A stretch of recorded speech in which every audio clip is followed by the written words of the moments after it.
have left you behind. I repent for the pain that's inside you. Taste all the dreams, but left in a place where all my soul is tortured by your man will cry out to me.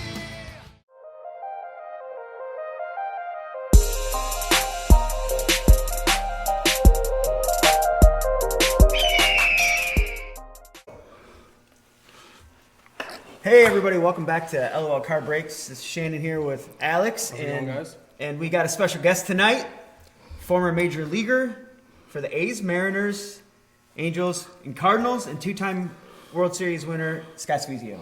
Hey guys, what's happening? Hey, thanks for joining us, buddy. Oh, it's my pleasure. Thanks for being a part of this 50 sub episode. Doing a little different than we normally do. Normally it's just the camera down and you actually get to see what we look like.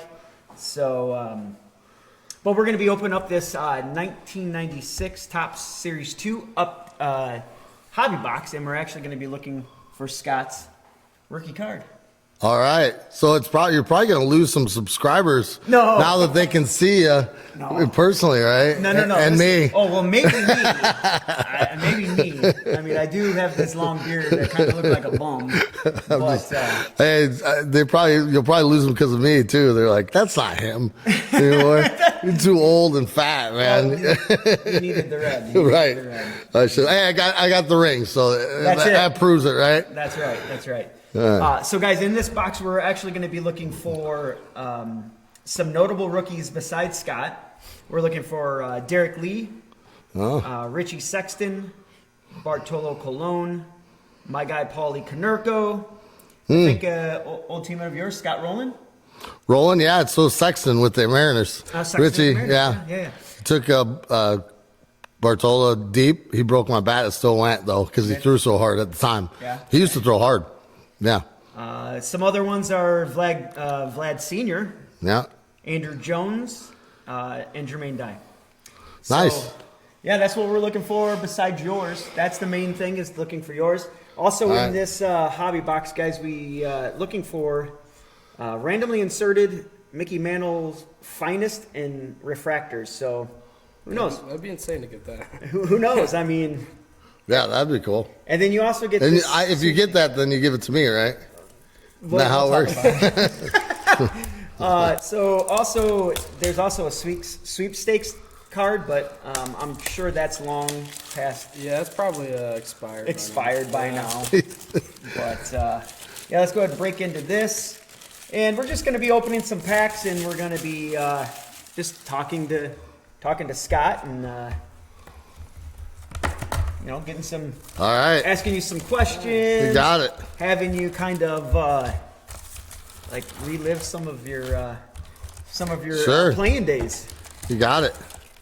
All right, so I've never seen.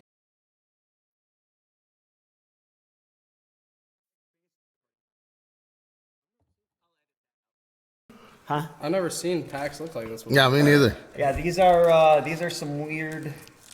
I'm hoping that they're not too bricked, and it looks like they're pretty bricked together.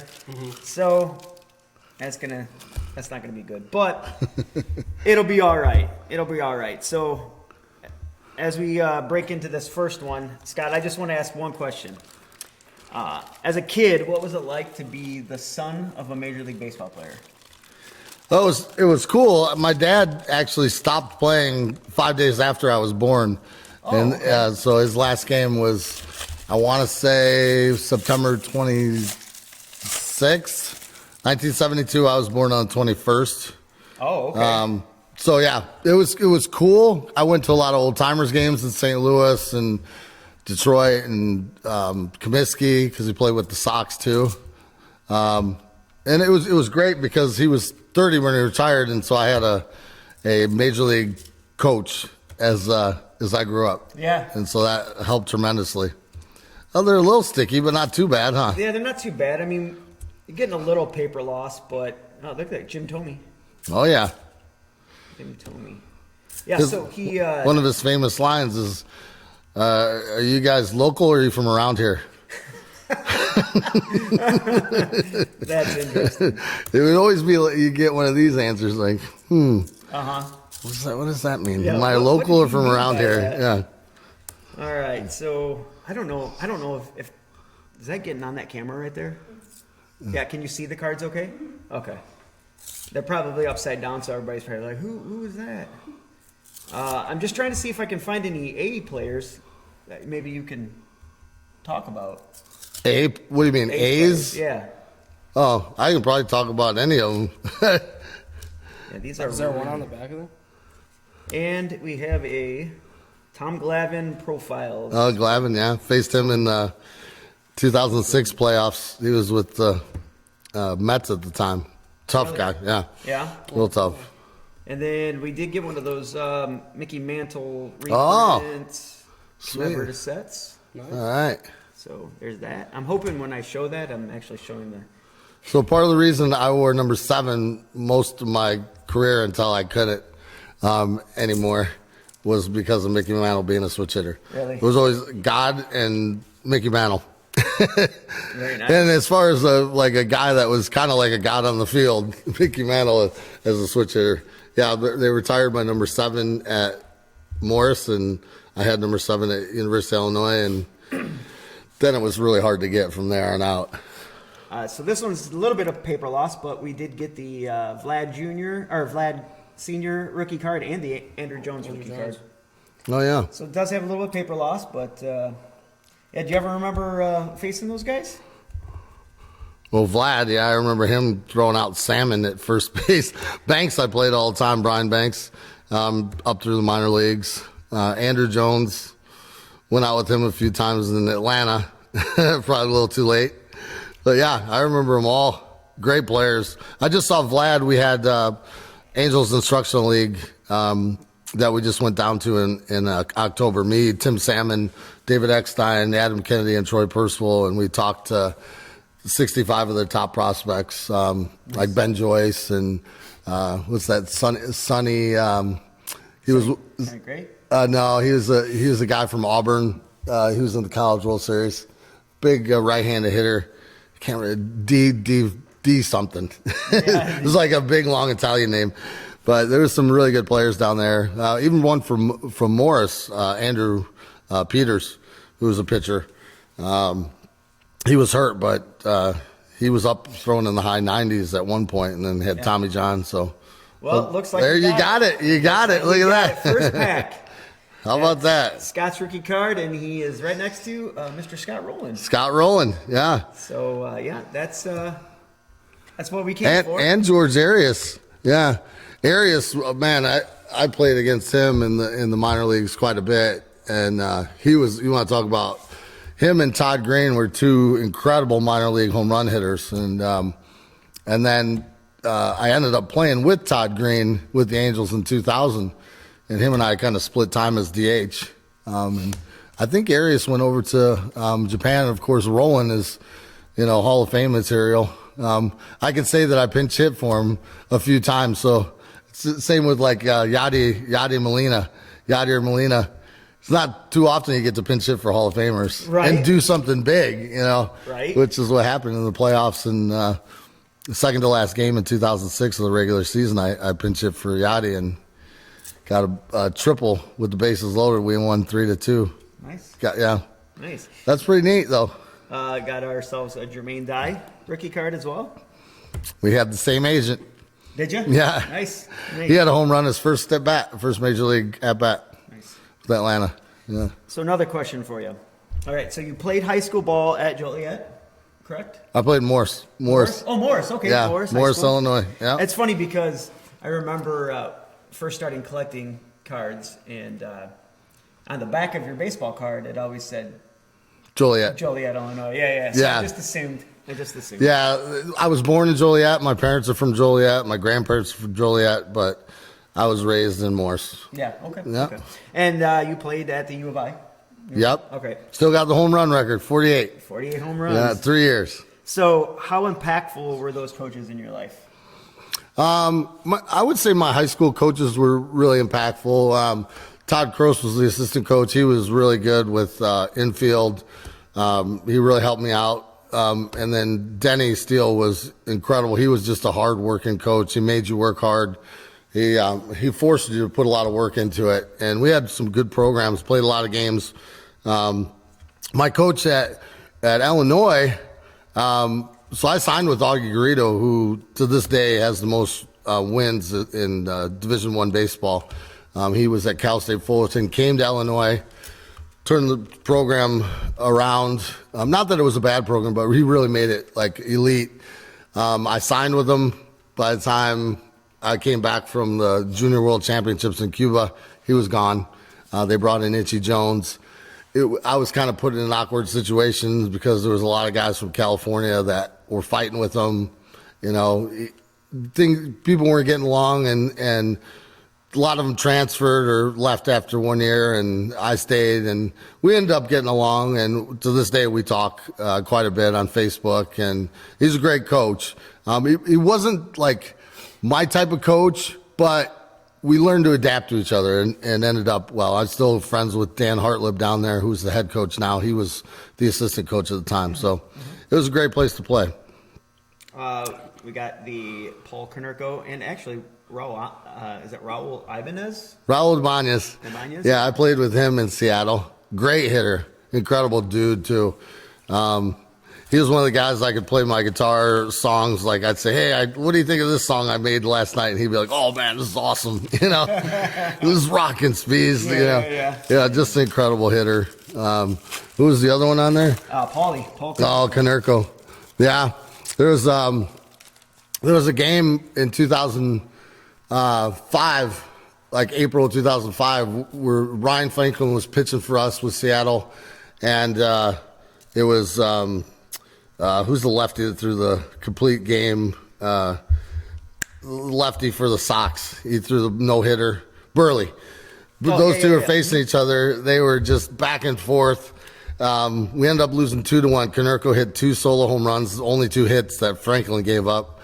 And then Burley only gave up 3 hits, all to Ichiro. One was a triple, and Boone grounded out the second, scored the run, so we lost 2-1. And it was like an hour and 20-minute game or something like that. Just fast. Yeah. Okay. I just switched that camera around a little bit so I can see if the cards. Yeah. All right, Alex, you got anything for Scott? I mean, I got a ton of questions, but You just keep going. I'll have some. Okay, all right. So Are you going through these ones yet or no? I've already gone through those. Oh, okay. Okay, so Oh, Tony Clark. Oh. all right, draft day comes. Yeah. Okay. Wingert. How- There's Wingert. Donnie Wingert. He's with the A's. He's Oh, the guy, he came one of up my with you? teammates. Yeah. Nice. So How excited were you when you heard your name that you were being drafted to the A's? I was excited, but I was a little upset because I was thinking I was going to go in the top 2 rounds. And there's one of my teammates, Edgar Martinez. Edgar, yeah. I kept slipping, and all of a sudden it was the 6th round, and I got picked. And I didn't think it was going to be the A's. I thought for sure it would be somebody else. And so then the A's kind of didn't want to pay me much. So then I said, all right, I'll go back to school. I went to Cape Cod League, and I did really well in Cape Cod League. And then they said, okay, we'll give you what you want. Oh, Green, him and I played on that Junior USA team together. And we were both 17 years old. All right. Yeah, and he was with the Mets. He's the one that knocked my home run ball down in game 2 of the Mets playoffs. But yeah, so I ended up. They gave me enough money, and then they finally brought me out to short season A ball. And it was great to. It was a good opportunity because the A's don't spend a lot of money, so I got to play with some great players. Canseco, Giambi, McGuire, Terry Steinbach, Geronimo Roa, Tejada, Chavez, Ben Grieve. There was, then you had Mark Mulder and Tim Hudson and guys like that. So I got to play with a lot of guys and learn and get. I came up in pretty much 3 years and was on the big leagues. Yeah. I think I finally signed in July of '93. So I was up in the big leagues by September 13th of '96. So it was relatively quick. So was the draft? Is it like an NBA draft? I mean, or like an NFL draft? Do you go to like an auditorium and then they call your name? Well, or, I mean, how does that work? Now they do, but for the top picks. Yeah. But back then, no, it wasn't like that at all. It was just you get a call. You'd be at your house waiting. Usually you have family there, you know. Yeah.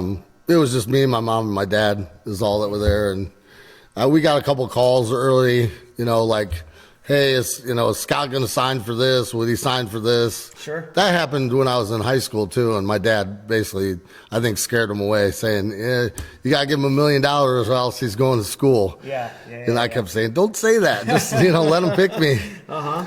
But, Okay, yeah. I've always wondered that because you don't ever see anything like that televised. You know what I mean? Yeah. Like the Major League Baseball like draft. well, now they do. They've done it the last couple of years. Have they? Okay. Yeah. All right. Yeah. Got a Von Rodriguez, star power. Oh, yeah. Coach Heck of a. Rodriguez. Very Well, nice. yeah. Yeah, he's a heck of a player. Yeah, he's Unbelievable. Hall of Famer, I think. Oh, yeah. Did he make the Hall of Fame? I mean, it's basically him and Yachty and Johnny Bench. Eisenhausen. Yeah, you didn't steal off him. No, he had a cannon. Yeah. He had a cannon. All right, so you're playing in Edmonton, and you get called up for the first time. How were you feeling at that point?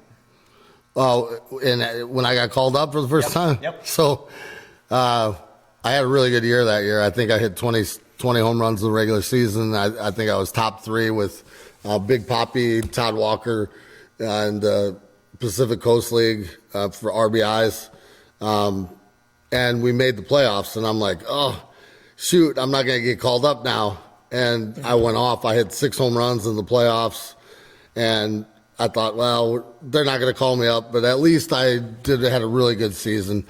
And so I wasn't a big partier back then, but I went out and celebrated with the team. We were in Edmonton, Alberta, Canada, at the hotel. I ended up going upstairs probably around 2. I get a call. It's my manager, and he's like, Spiez, this is Jonesy. Congratulations. Pack your bags, going to the show. I'm like, yeah, whatever. I thought it was one of my teammates messing with me. Uh-huh. So he goes, no, man, this is Jonesy. Seriously, man. Like, congratulations. I'm like, really? He's like, yeah. He goes, you got to go get your stuff and be on at the airport by 6 in the morning. You're going to Cleveland. I'm like, oh my gosh. So I'm there by myself. I call my dad. I call my wife at the time. I call my high school coaches.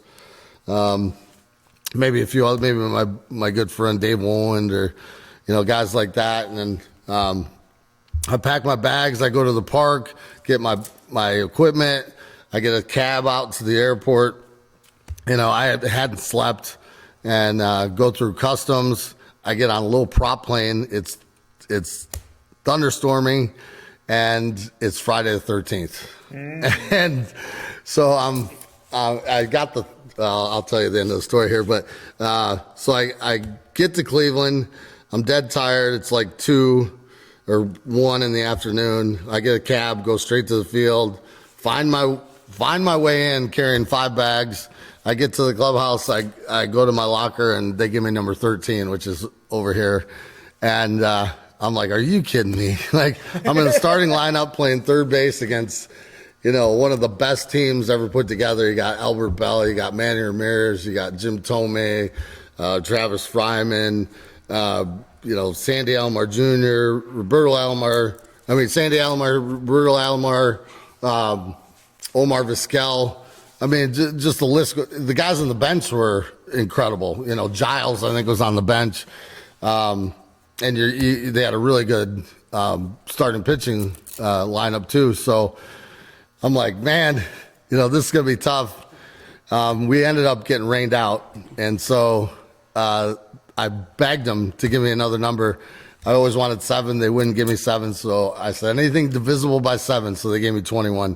Nice. And next day, I asked McGuire, I said, got any tips? He goes, it's 60 feet, 6 inches from home to to the pitcher's mound, and it's from home to first is 90 feet. And I said, what's that mean? And he goes, it's the same game, just play it. You know how to play it. Right. And I got hit my first time up, line drive off Chad Auger, who actually took me out when I went to LSU for my visit. And Manny Ramirez caught it in one hop. I got to first. After the inning, McGuire brings me my glove, and he goes, nice hit, kid. I said, thanks, Mac. He goes, nowhere to go but down now. I said, thanks, Mac. Way to stay positive. Right. And I'm like, you know what? He's right. I guess I can't hit 1,000 unless I retire right now. Right. So it was pretty cool, though. It was awesome. And then I faced Hershiser the next day and got 2 hits off of him.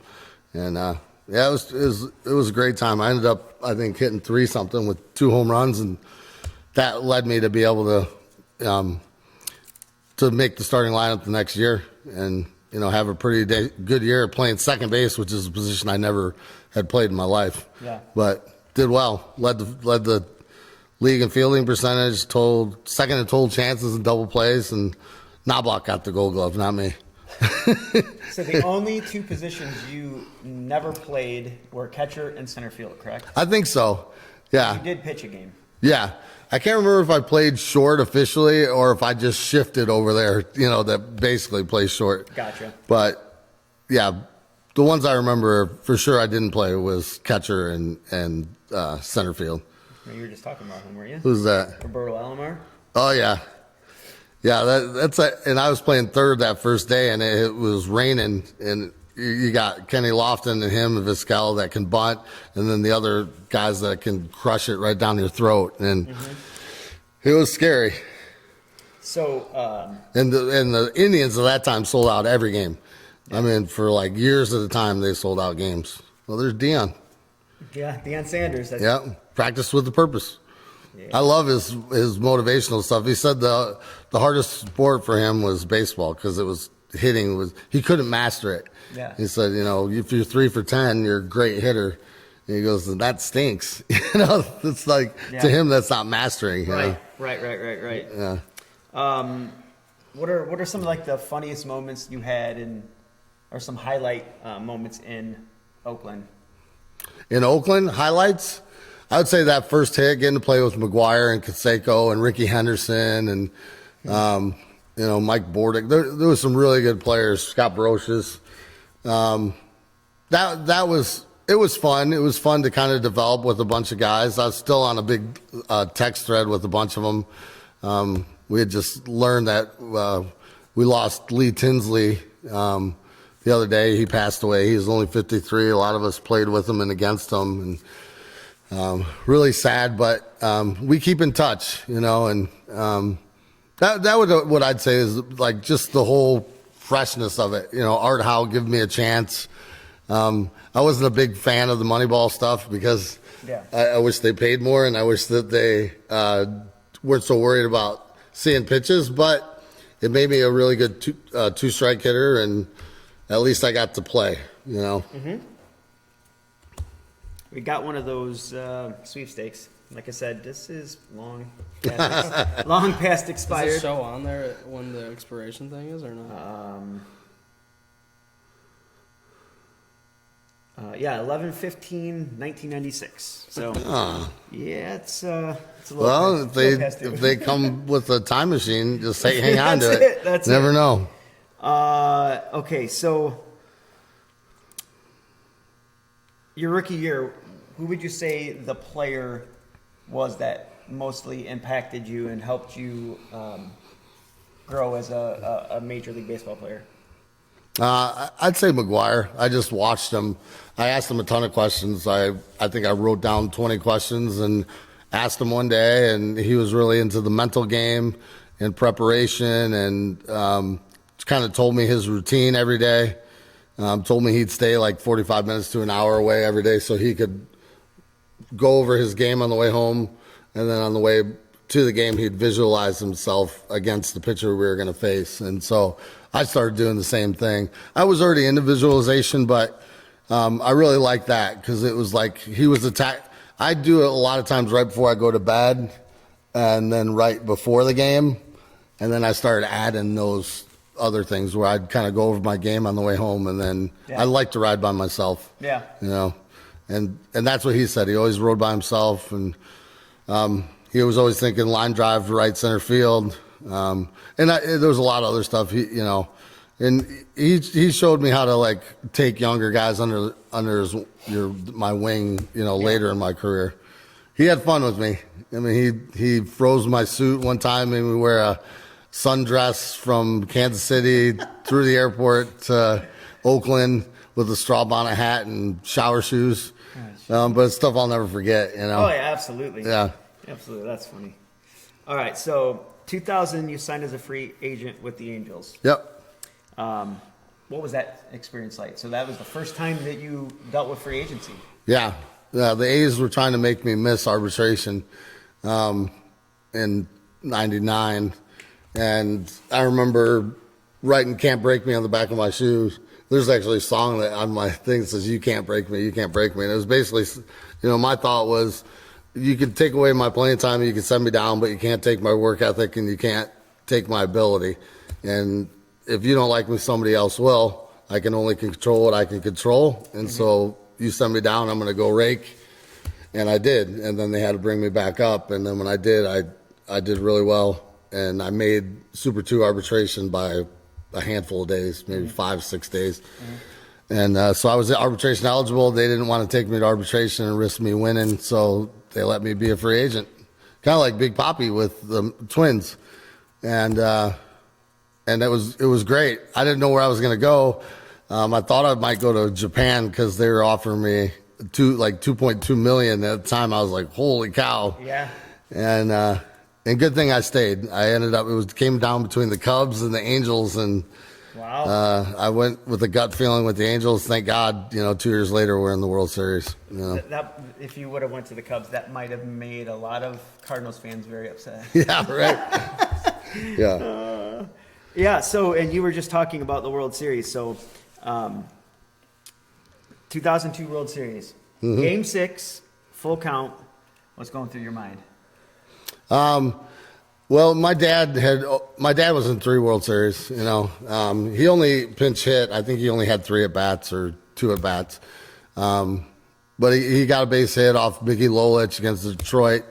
He was always there, so we'd always practice in the backyard. End of the session would be 3-2 count, 2 outs, base loaded, down 1, bottom of 9, Game 7 of the World Series. What are you going to do?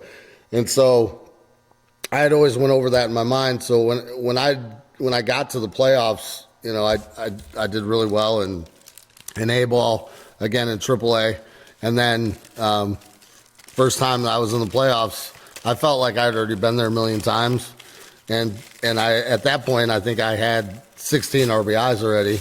I was on the verge of tying or breaking the record, which was Sandy Alomar Jr. had 19, and so we were down. We were down 5-0, but I knew we had the rally monkey.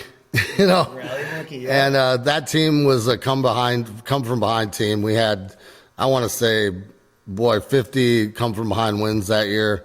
And I knew that if I could just put the ball in play, get something started, we'd get a rally going.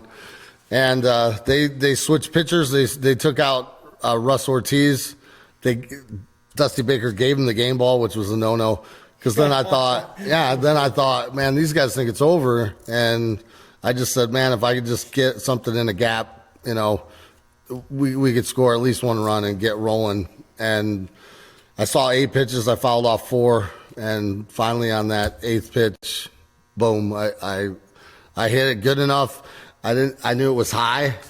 So it was kind of like a natural moment. Everything was like slow motion. Mm-hmm. When you're in the zone, you don't hear any noise. So it was me and the release point, the whole at bat. And so I didn't even hear the ball hit. I felt it hit, and I knew that I hit on the barrel, but I knew it was high. And so I was kind of jogging to first, and you could see flashes, and really it was like the natural, everything was slow motion. I remember praying God, please, come on, let that go, push it out, And I saw the guy. I got around first base. I was watching, and then I saw Reggie Sanders hit the wall, and then it was like, boom, everything just went into fast motion again. And I remember it's probably the only time in my career I did a fist pump. And then I heard the crowd, and it was like the loudest noise I ever heard in my life. It felt like my adrenaline, I mean, it still gives me goosebumps.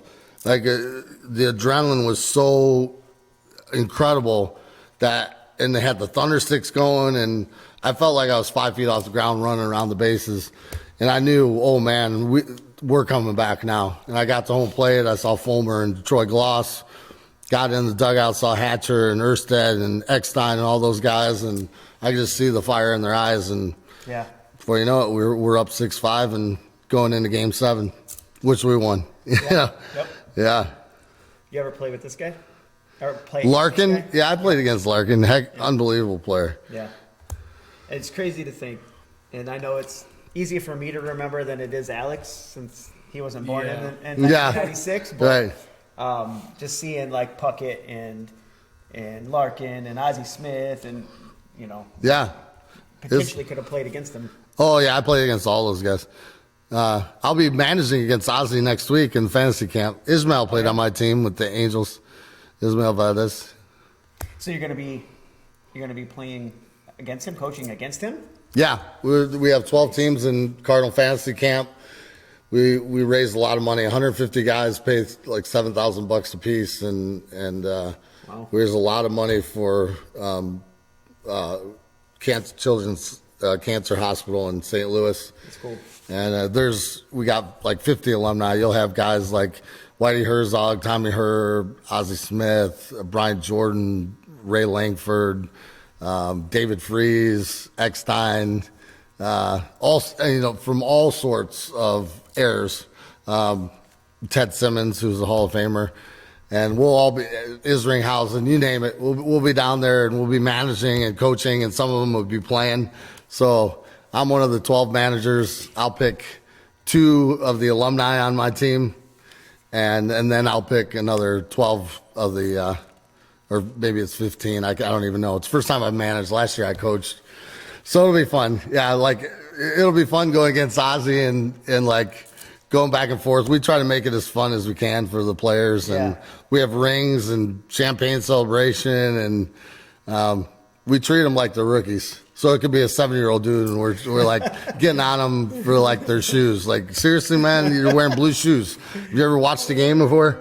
You know, I've got stick-on red soul patches for all my team. That's awesome. Yeah. That's my guy, Frank Thomas. Oh yeah, unbelievable guy. player. Just incredible. I loved him. I mean, the crazy thing is, like, I collected cards too, so I had a lot of these guys' cards, and posters on my wall, and then all of a sudden, I'm playing against them. I mean, I'm facing Clemens, and Pedro Martinez and Dwight Gooden, hit a home run off Gooden, hit a double off Clemens. It was crazy. Paul Mulder, I think I wrote. Like in 6th or 7th grade, I wrote a report on his like 38 game hitting streak, and then played against him, and then he was my hitting coach with Seattle. It's crazy how it works, Right. Yeah. So you were kind of talking about that World Series. So, and I don't remember. Well, Steinbach, yeah. Yeah, you said you played with him, right? Yeah, first time I hit my first my first home run in the big leagues was in Seattle. I think it was off Rusty Meacham. Hit it in the upper deck in the Kingdom, and I want to say it was like September 22nd, 1996, if I remember right, like the day after my birthday. So I just turned 24, and McGuire led off the inning with a home run. And then I hit a home run. Then he hit another one. So he had 2 in the same inning. And I think it was the last game in there. And we had broke the record for the most home runs as a team on the road in history that year. And so on the plane, the rookies usually sit in front. And it's same with the buses. You have an A bus and the B bus. If they call you on the A bus, then you know you're in trouble. Like, they're going to pick on you. Well, same with the plane. If they call you to the back of the plane, you know you're in trouble. So they called me in the back of the plane, and Steinbach and Bordick are there, and McGuire, and Steinbach's like, hey, we want to do a shot with you. I wasn't a drinker. We'll do a shot of wild turkey with you for your first home run. And I'm like, okay. So I do a shot, and I'm like, oh, about ready to throw up. And they're like, well, you didn't gobble like turkey before you do it. You got to gobble like turkey. So I got to do another one. They're like, all right. And then they go to the back. I go up to the front of the plane. They come back. And they go, you didn't even do one with McGuire. Like McGuire hit one in the same inning as you. Like, gosh. so I do it. I gobble. I go up. And they're like, he hit 2. They bring me back. So I had to do like 4 of these wild turkey shots, and I felt like I was gonna die.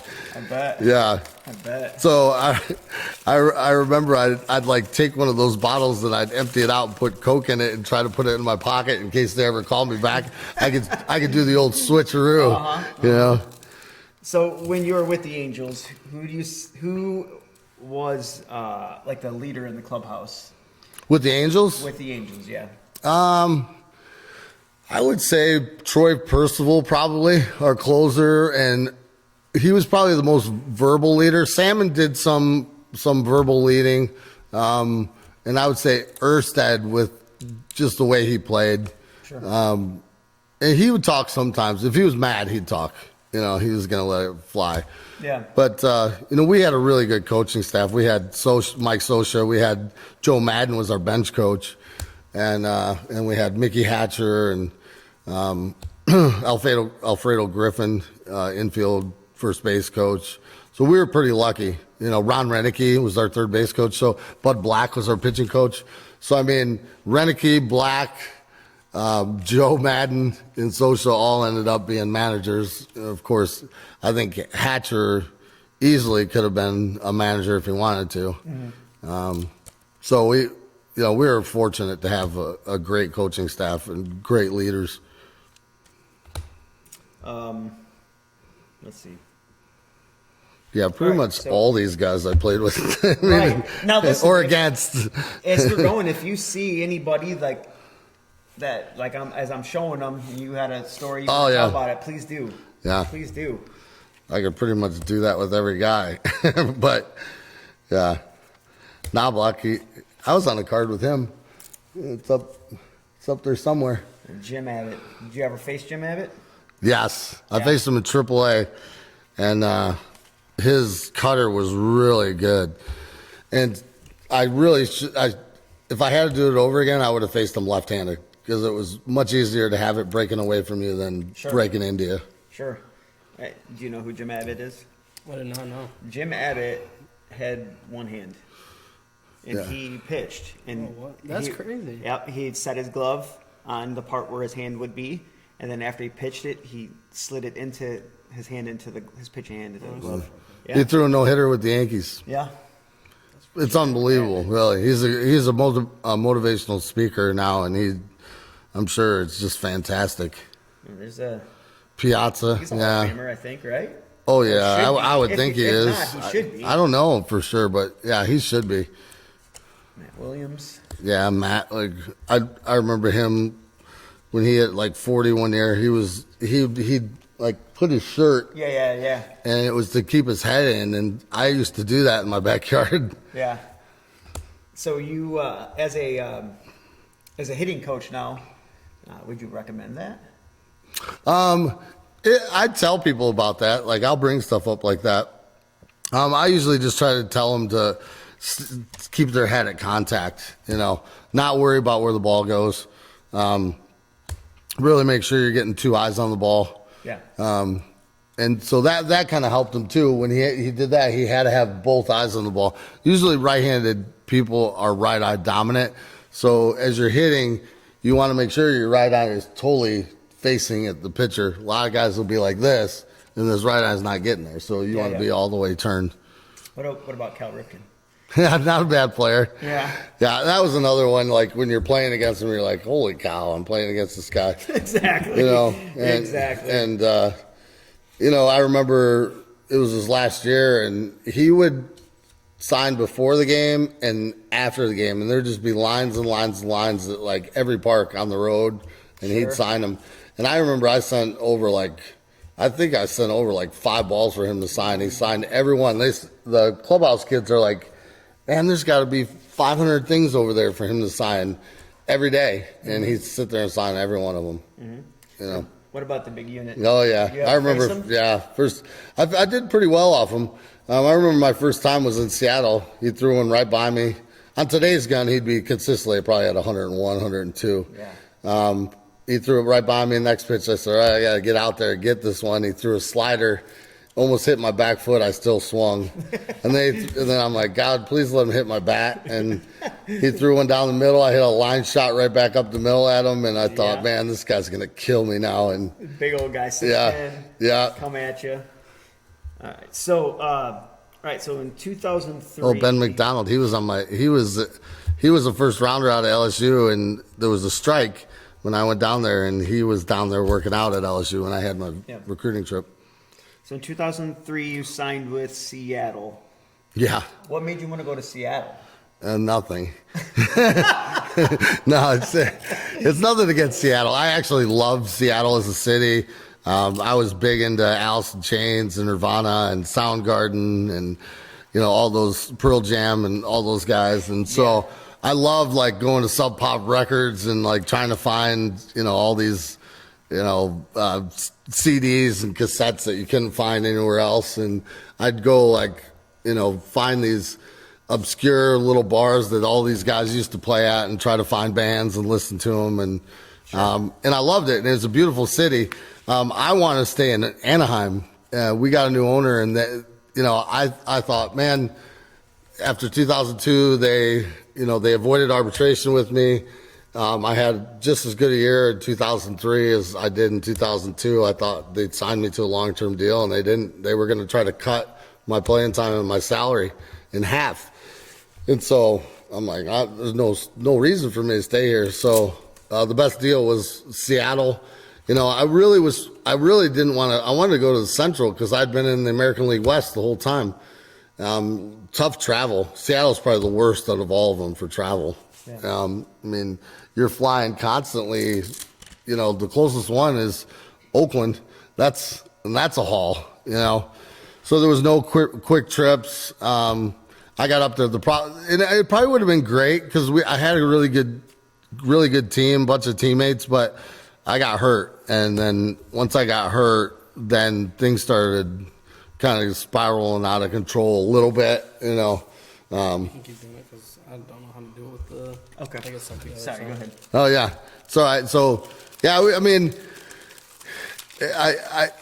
I was excited to go there, and I was excited to play there, and I thought we'd have a really good team. And then when I got hurt, everything just changed, and I tried to play through it. I started drinking a lot, and You hurt your back, right? yeah, I blew out my T6 and T7, which is like a race car injury. It's very rare.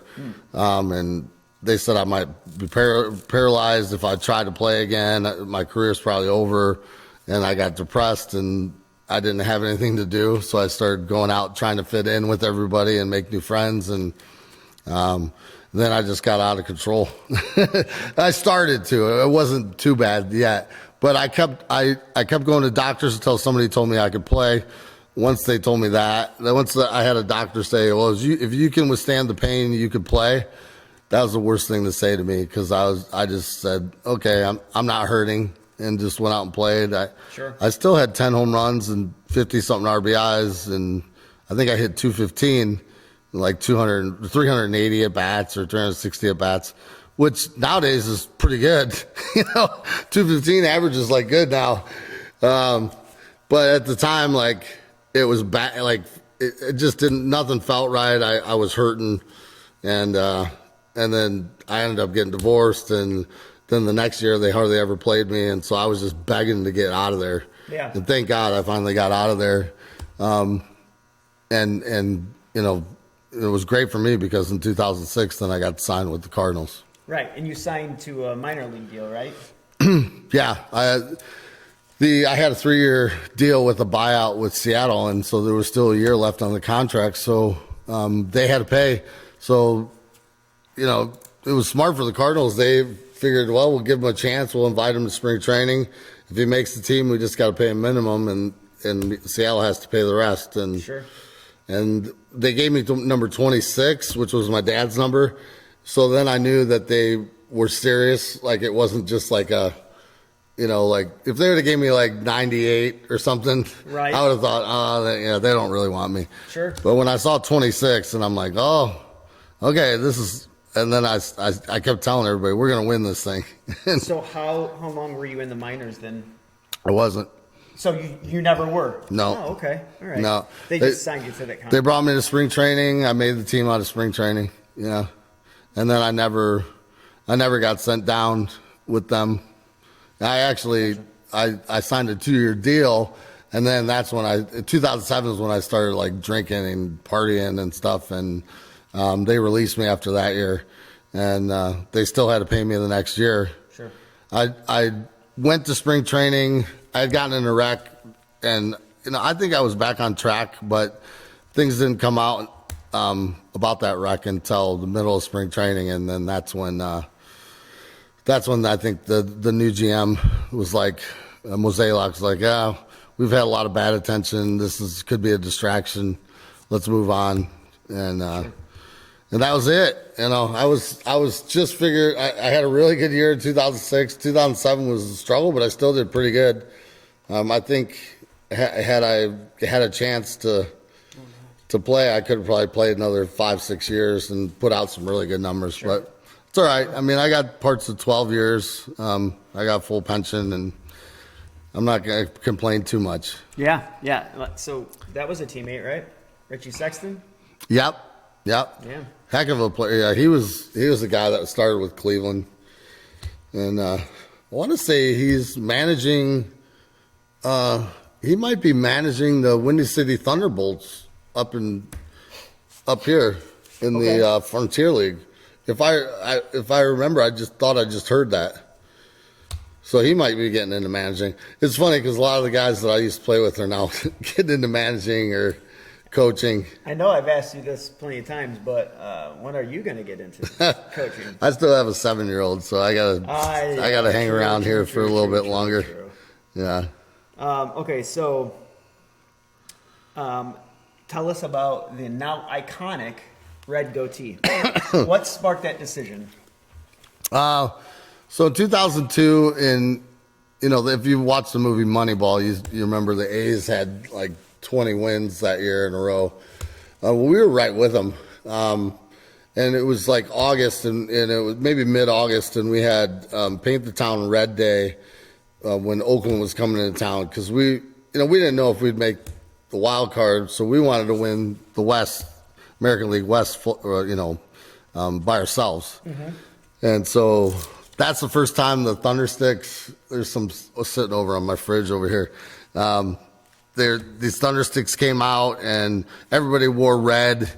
So I thought, man, I'm going to do something. So I had long black hair, like straightened, and I had them put red streaks in it. And then I had a black goatee, and I had them put a red, like, streak in the middle. Mm-hmm.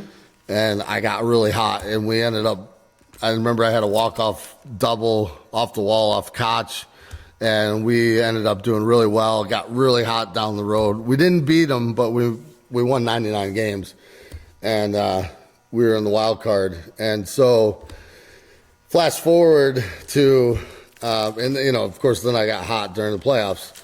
So flash forward to 2006, and I get the call. I'm here at my place in Morris, and I'm thinking, man, my career's over. And, I'm done, and it's like February, and there's something banging on my windows, and I go look at it. It's a cardinal banging in my window, like just smash it, a bird. And I'm like, what the heck? And minutes later, I get a call from my agent. Hey, Cardinals want to bring you down to spring training. I'm like, are you kidding me? I got an angel banging on my windows. And so I go, it must be, it must all be aligning. So I remember calling the girl that cut my hair, and I go, it was like 4:45. I go, will you stay open and cut my hair? And And I said, I want you to dye some red streaks in it. And then on the way over, I'm like, no, I'm going to have her, because all I had was this, at this point, no goatee and just this soul patch thing. So I said, I'm going to ask her if she'll dye that red for fun. And so I did it, told my agent, and he's like, that's a bad idea. St. Louis is conservative. I said, no, they'll love it. It's war paint. It's my war paint.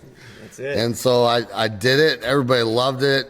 You know, by the time the playoffs rolled around, they had shirts with the soul patch on it where they'd pull it up, you know. Yeah. When I'd hit, they were selling the stick-on patches, and I was doing commercials, like car commercials, where the whole, like, sales team were wearing these, and they were selling them to put on the front of cars and stuff. Yeah.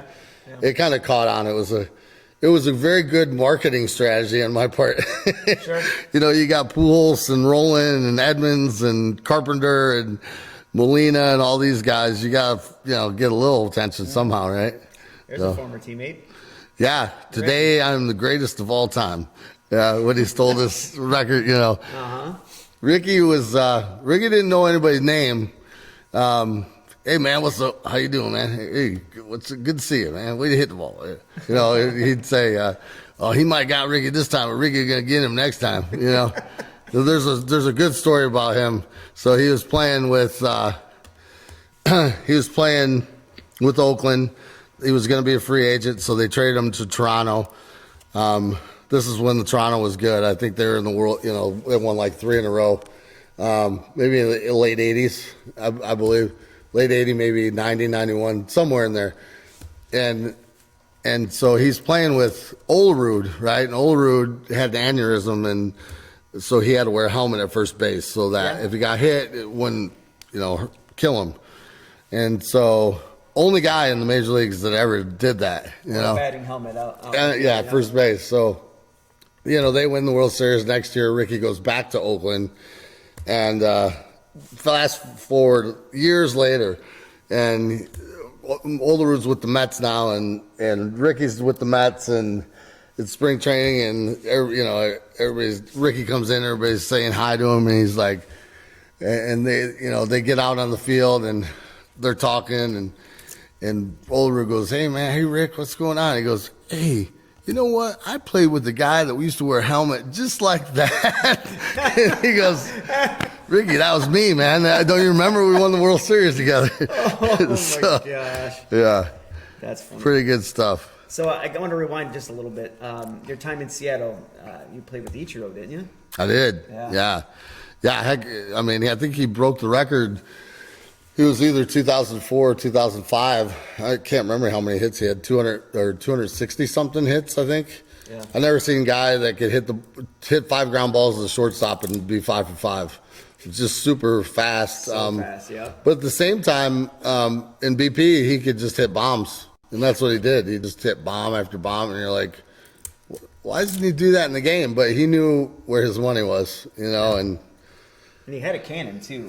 yeah. That guy could throw. Oh yeah, unbelievable. Oh, Kenny Hill. Yeah, I played with him too. There's a lot of guys that you're like, oh yeah, I did play with him. Like sometimes you only play with him for a little bit, or you know, or just tail ends and stuff. Sure. You know, Remember playing? Wasden. Oh yeah, he was my draft. I think he was our number 1 pick.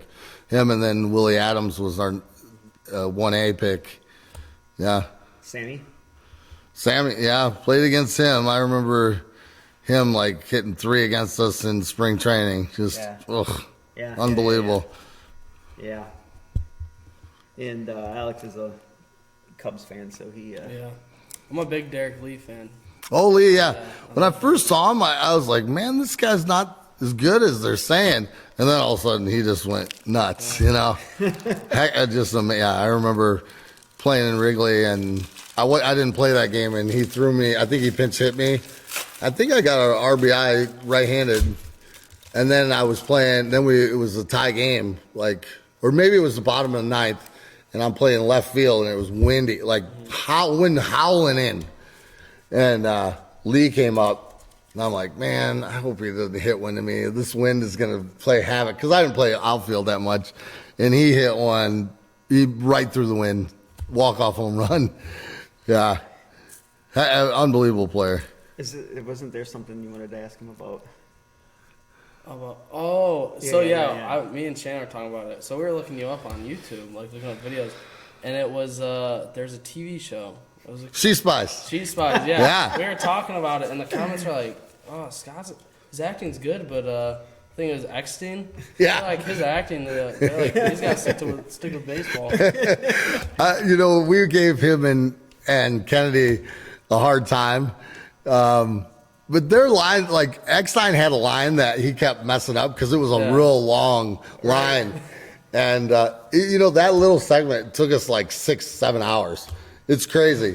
You go to LA and you each have a trailer, and then there's food, and then there's makeup and hair, and you'll do one segment, and then they'll do another, like from a different angle. And it was, She Spies was kind of like Charlie's Angels. And That's the vibe I got. yeah. And it was like Natasha Henstridge, who was in Species, was there, and I was like, oh man, Natasha Henstridge, this girl's smoking. And so and part of the thing was at the end, we each got to bring one of them out. And I'm like, I got Natasha, man. I'm calling dibs. And so we had lines, like the whole thing is we were EMTs. And if you look it up,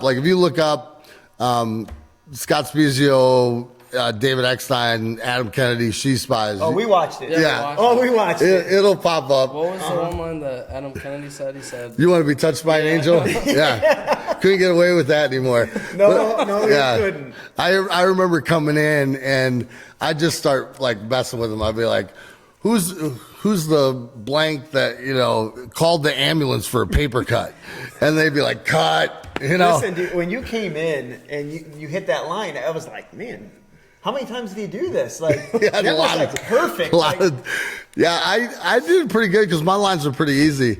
But I started making up lines. They're like, what was the one? They're like, why? Wow, you guys just came, or some reason like, why'd you guys come or something? And I said, instead of what I was supposed to say, I said, well, truth is, we heard there was 3 hot girls, so we were, And they're like, she's like, who told you to say that? I said, I just made it up. That's funny. Yeah.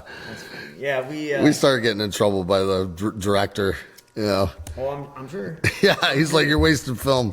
Yeah, I did. You never told me that story. Oh, yeah. You never told me that. Stuff I forget, I mean, over the course of, 12 parts of, I guess, 13 years, with spring training in 2008 and minor league stuff, you forget, Oh, yeah. A lot of those stuff, like, with band guys, I forget, too. Like, I'll be like, oh, yeah, I was on stage with that guy, Nickelback or Godsmack or, Ozzy, whoever it is, and I'll forget. Like, oh, yeah, I remember that, Yeah, we're at the Congress with, whoever it was, Yeah, and you were in a band.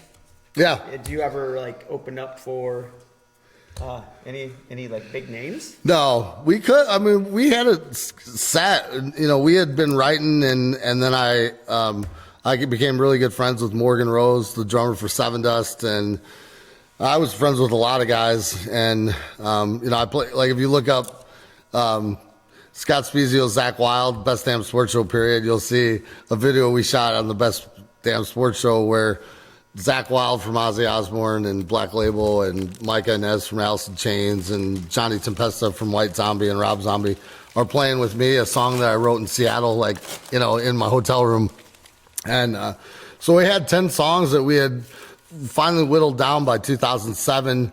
We went in the off season in 2007, and that's when I was struggling in 2007. So we came up with the album. It's Sandfrog, Sandfrog, one word. And the album name is Face Down. And Check them out on Spotify. yeah, you go on Spotify, you play my song, I get a whopping like 0.0003 cents for every time you play it. So play it a lot. play it the rest of your life, and I'll make like $2. That's it. But it's good. I mean, it's good, like new metal type stuff. We had planned to sell it at the stadium in 2008, and then that's when I got released. And so we had planned to maybe, open up for Seven Dust in the off season. Some other bands I knew Dan and Mike from Disturbed, I'd known Sully from Godsmack. I knew Inez, McCready and Eddie Vedder from Pearl Jam. So there was a lot of guys I was. There was some up and coming bands like From Zero. So there was a bunch of guys. I actually had Rich Ward from Stuck Mojo play on it, and so we had it all set, and we were ready to go. And then I kind of messed up, and that's where it ended. But it's still available online. And you played with a lot of local people, right? And then your band. Yeah, they were all from my hometown. Albie I'd played with. He was on my team when I think I was 10 years old, like the Yankees. Yeah. And he played on it, and then I had Jeremy Spart on it for a while, who was in my homeroom in high school, and my ex-brother-in-law was in it, and so the four guys that started it were my four best friends in high school and college, which were Spiezio, Anderson, Froyland, and Gary. So S for Spiezio, A and D for Anderson, FRO for Froyland, G for Gary. That's where you get Sandfrog. Nice. So, and then it kind of morphed after that, but all the guys were from my hometown. Look, you pulled another one. But look at that. You're hot. Look at that. We only got 3 packs left, and it took us that long, but Yeah, I think it too. we got a ton of them, but of the prospect cards, but only got 2 yours. They must have made less of yours, so does that mean it's worth more money? Worth way more. Was that Steve Sparks? I got him. And he's in my book. Yeah, Steve Sparks, yeah. Yeah. There's a few pictures. Oh, Jimmy Haynes, I played with him in Oakland. Tim Crabtree, I hit a home run. He was a catcher at Michigan State. When I played with Illinois, we were in the playoffs. I hit a home run off him. Nice. And then faced him in the big leagues. Ricky. Nice, yeah. Who else you got here? Kenny Lofton? Lofton, he was tough. He'd always fake bunts and stuff. Yeah. Will Clark, I love watching him, like at Mississippi State. He was one of my favorite hitters to watch. Ricky. Yeah. Ventura. I remember he started was he 0 for 48 or something out of Oklahoma State? The only thing that I really remember Boggs. about him is when he charged them out on Nolan Ryan. Yeah. Nolan Well, Ryan because the out. manager said if you get hit, you have to charge them out, and he's like, "Oh, I don't want to do that." Yeah, Robin was on the Yankees when we faced him in 2002. Andre Dawson. That's right, Oh, Maddox. Oh, Maddox was tough, man. I faced him in spring training. He'd throw a cutter in, and then you'd say, okay, I got to lay off that. And then he'd throw a sinker that started in and break over the plate. Then he'd be 0-2. And then he'd throw you a changeup, and he'd throw your bat. Yeah. It was unreal. So, so you win another ring in St. Louis against the Tigers. So Yeah. I know what it is, but let everybody know what the significance of winning against the Tigers was. So my dad's team, they beat 64, my dad's rookie year, they beat the Yankees 7 games. 67, they beat the Red Sox in 7 games. 68, they're playing the Tigers, and they should have won after 5 games, but I guess Lou Brock didn't slide or something. That's what my dad always said at home plate. They said he was safe anyway. I've seen the replay, it looked like he was safe, but in any case, it cost them the game. And then game 7, there was a ball hit to Kurt Flood, and he slipped coming in. Ball went over his head. They ended up losing the game. And was that Kevin Napier? He was on there. He was the starter for us in 02. He played for us in Oakland too. Yeah. I had 2 home runs off in 1 game in Oakland too. So Kurt Flood missed the ball. They ended up losing in game 7. Everybody always talked about that. My dad always talked about it. So fast forward to 2006, we beat the Mets in the NLCS. We beat the Padres first, then the Mets in 7. We're in the clubhouse, and I had told the guys the story about it, and Jimmy Ed was like, "All right, guys, we're facing the Tigers." He goes, "Let's win this one for Eddie." And so everybody starts screaming and stuff. And we face them. It's game 5, and Eckstein we're up 3-1. Eckstein hits a ball to center field. Instead of Kurt Flood, it's Curtis Granderson, slips. The ball goes over his head. Eckstein gets 2 RBIs. We end up winning the game. And so we excised the Demons for the '68 That's team it. and beat Detroit. So Got it's retribution. for kind of a that, cool too. story. Yeah, that was the first time. That was Verlander's first year, rookie year. There's not too many guys that's still playing that. Yeah, yeah. There's a few. You Yeah, know, yeah. Greinke, Wainwright, Verlander. It's coming down to nitty gritty. There's going to be a time where I have never. There's going to be nobody in the league that I played against, Sure. which kind of stinks. Bobby Boyle. Yeah. That dude's still getting paid. Still getting paid. I wish I would have done that. I'm telling you, what a contract, man. Yeah. Wolcott, man, I faced him in the minor leagues a lot. Did you? Holy cow. Yeah. We faced the Mariners all the time. Salmon. That's a one former of my, teammate. yeah. Yeah. One of my favorite guys. Still talk to him all the time. Hey, there he is. Jeff Olerud, Olerud. great guy too. There's With his helmet. batting helmet. There's his helmet. Yeah. I mean, it makes sense, though. I mean, Oh, now yeah. that you tell me that, I always wondered why he wore his batting helmet. But Yeah. He's one of the few guys, I want to say he went to Washington. No, let me think. Did he go to Washington State? I think maybe he went to Washington State and then went like straight to the big leagues. Like him and Winfield were like some of the guys that just went straight to the. They didn't even mess with the minor leagues. Sure. That's how good they were. what else we got here? Brett Saber. That's a name from the past. Saberhagen, I don't think. I might have. Peyton, I remember facing him. Like playing against him. Bollinger. Who was it? Uh, Bolin? Jim Bollinger. I don't think I ever faced The him. Cubs. But you never know. Rhino. Oh yeah, Rhino. Yeah. Hall of Famer.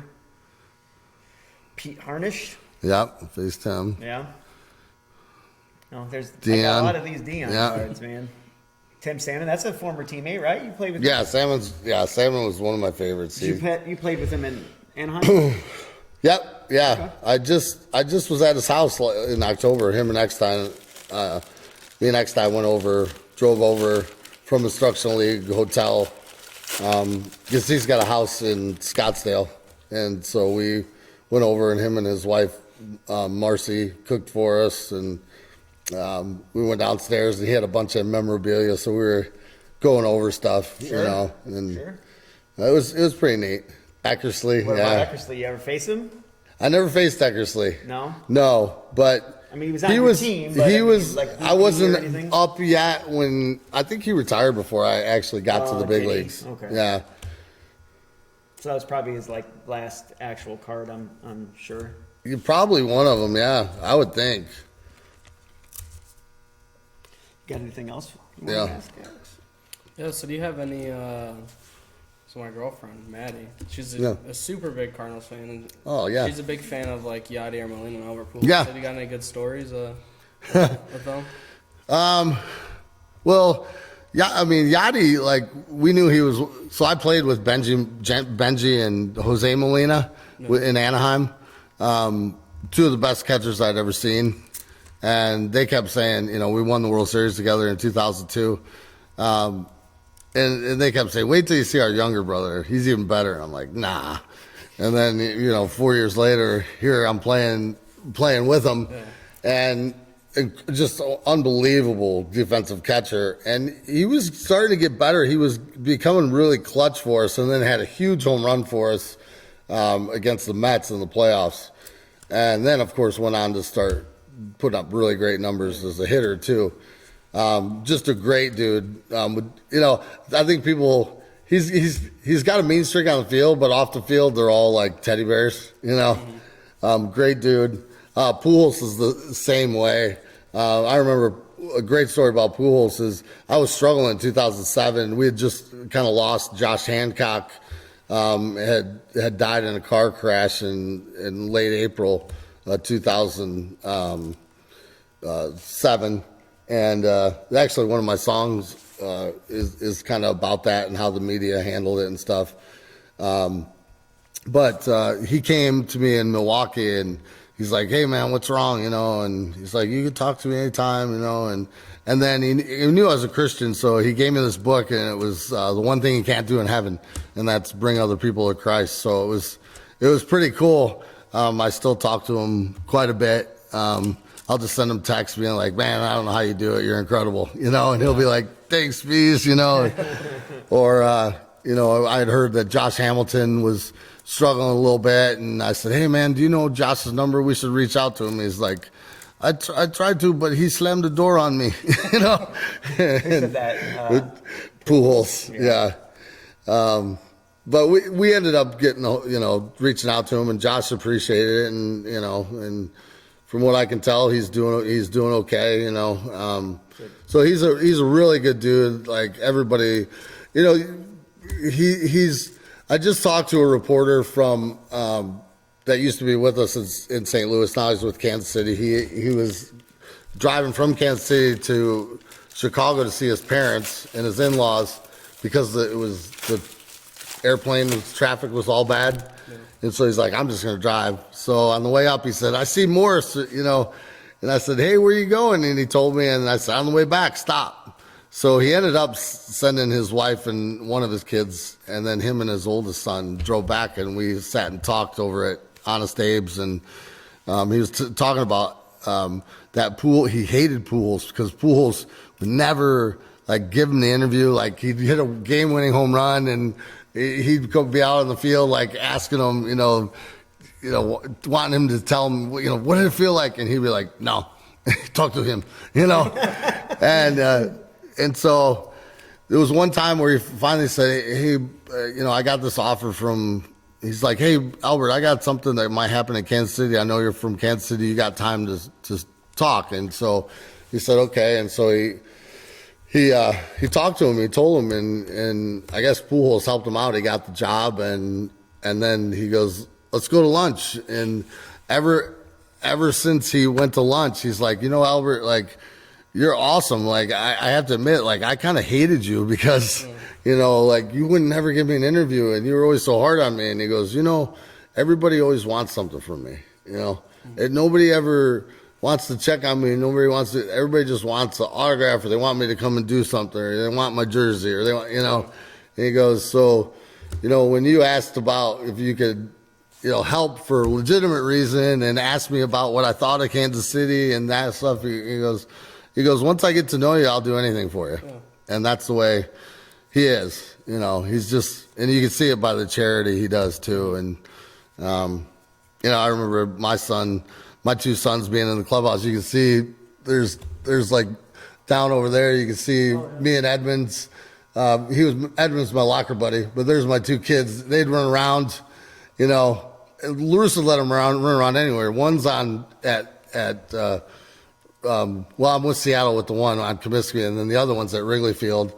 That was during BP, and you know, AJ'd be running around. You know, all the guys' kids would be running around, and so it was pretty cool. You know, like at the home run derby when I see AJ with them at the home run derby and stuff. But Benjamin Molina is going to be down at he'll be managing down there, and he always fills me in on the Yachty stuff.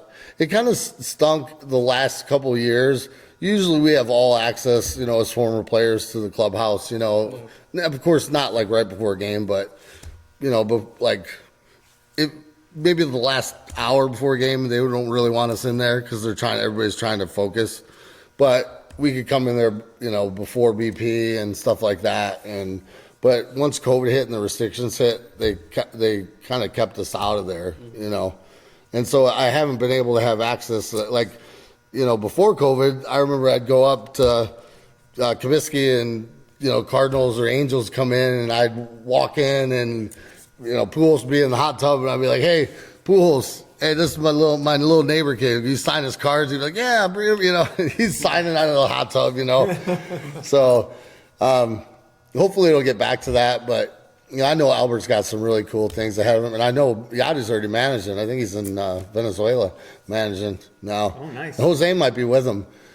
So that would be fun, man. I'd love to see Yachty get fired up and umpire in the big leagues.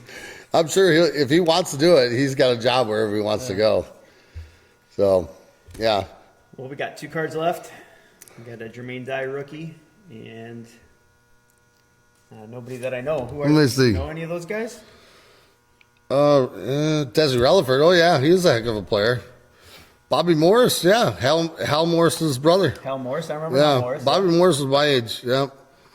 I think we both had went to some, maybe we went to, I remember Alan Bennis went to U of I on a visit with me. Yeah. So he was Andy Bennis's younger brother, and then he went. I want to say we went on a visit together somewhere, but yeah, good player too.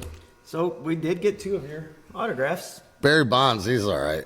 He's kind of overrated, right? I got a story about Bonds. I think we'd love to hear it. Yeah, so Bonds, an incredible hitter. 2002 comes around. You know, we faced him in the World Series. We're both wild cards, and our whole strategy was to pitch around him.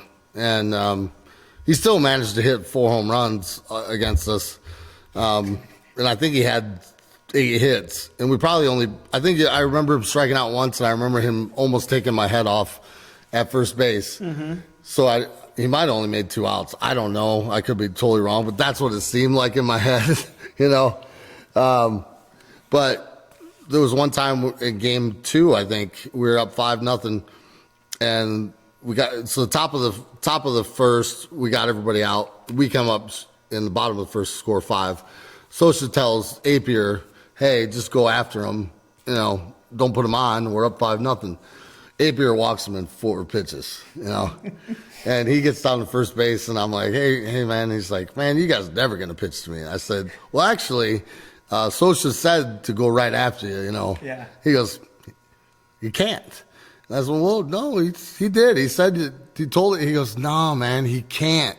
If he throws it over the plate, it's gone." And I'm like, wow, that's some confidence. But it's true. Yeah. He threw it over the plate, it was gone. And not only gone, but like demolished.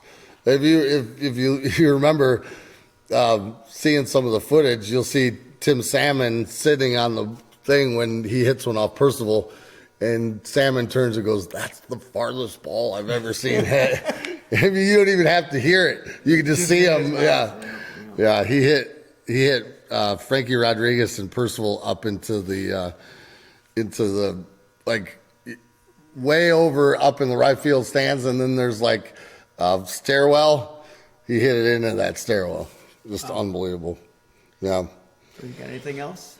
No, I don't know. Well, Scott, we appreciate it, man. You got it. Hopefully we didn't bore anybody. No, I don't. How long do we did. got? An hour and 20 minutes? Hour and 16 minutes. All right. That's pretty good. That's pretty good. You guys better get more subscribers now. Yeah, well, I think we will. All right. I think so good. too, man. I appreciate it, Scott. You got it. All right, guys. Man. Thank you. Nice All right, being guys. on. That's it, and appreciate you guys tuning in. If you haven't yet, hit like on this video, subscribe, ring that bell, all that good stuff, and we will see you in the next video. Peace. See you.